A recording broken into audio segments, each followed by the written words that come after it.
Cranston from 7 Every Minute and 7everyminute.com, the podcast and website about reimagining your life. Thanks for joining me today to talk about finding the positive. So let's get started.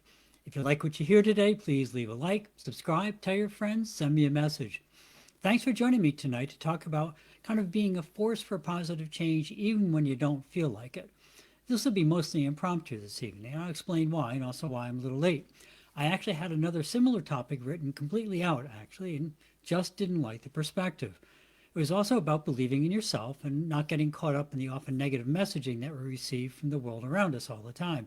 But I discovered that you can't really talk about that without getting drawn into the negativity that you're trying to avoid.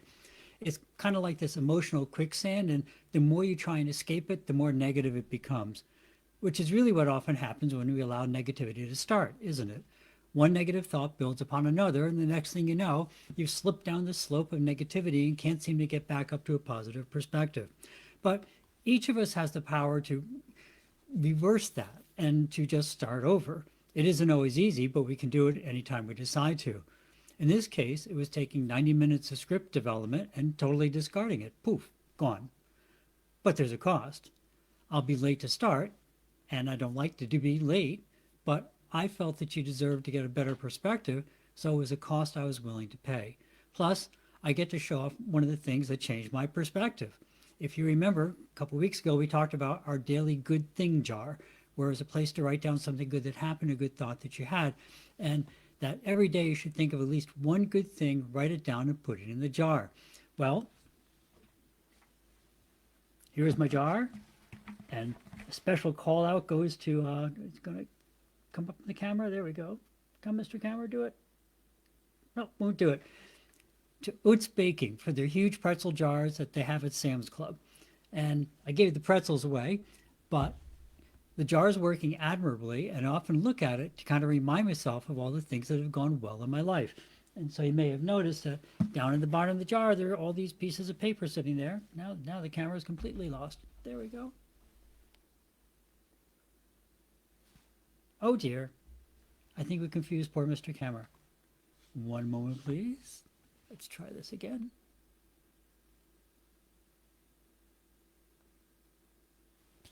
Live TV. There we go. Every so often technology gets a little bit confused.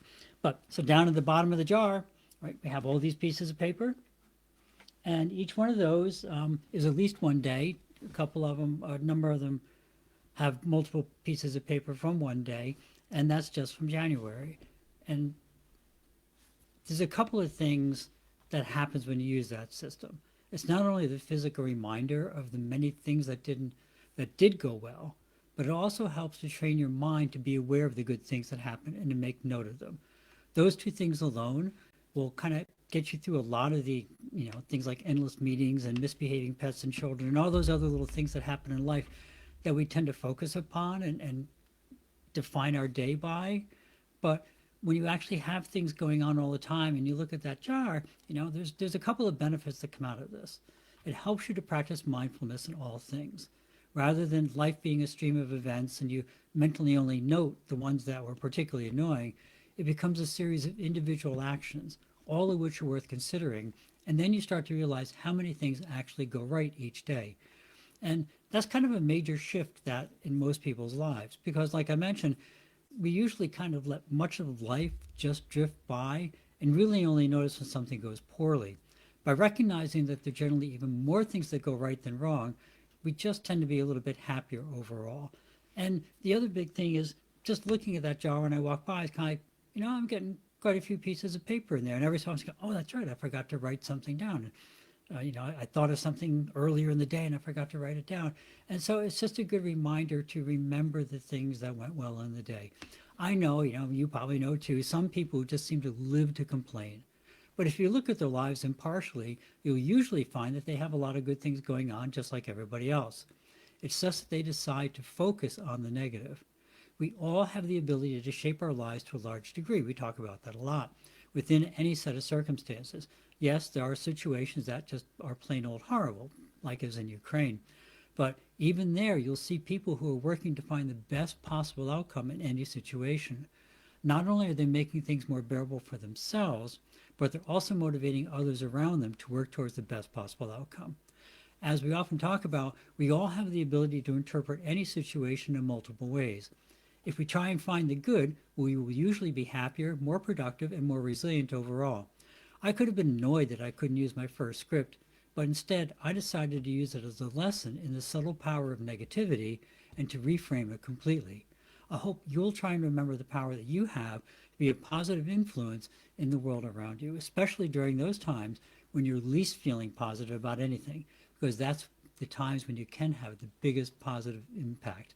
So that's it for the evening. Your homework tonight is to think about times you felt pretty much totally negative. We all have those times.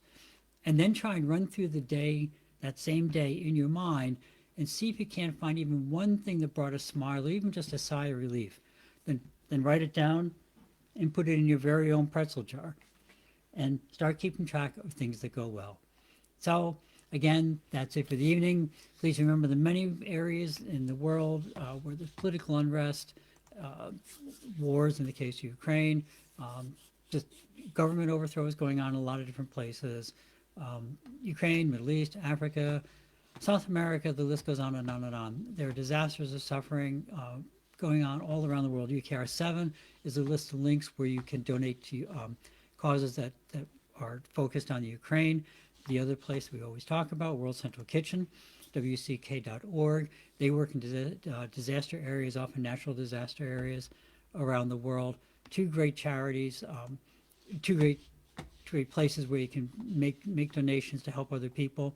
And we always talk about if you can make a donation, that's great. If you want to do something local, that's great. If you're just not in a mindset or don't have the money to make a donation, still you can just make somebody's day a little better by just seeing somebody on the street, smiling, saying, have a good day, just bring a little joy into somebody else's life. And you have the power to spread positivity everywhere you go. So if you can and you're able, ukr7.com, wck.org, local charities around you, just make somebody smile. As always, thank you for stopping by. If you found something interesting or useful, please pass it along. Please subscribe and hit that like button. And if not, please drop me a comment as to what you'd like to hear. Have a great week. Remember to live the life that you dreamed of, because that's the path to true contentment. Love and encouragement to everyone. See you next week on 7 Every Minute and 7everyminute.com. Thank you.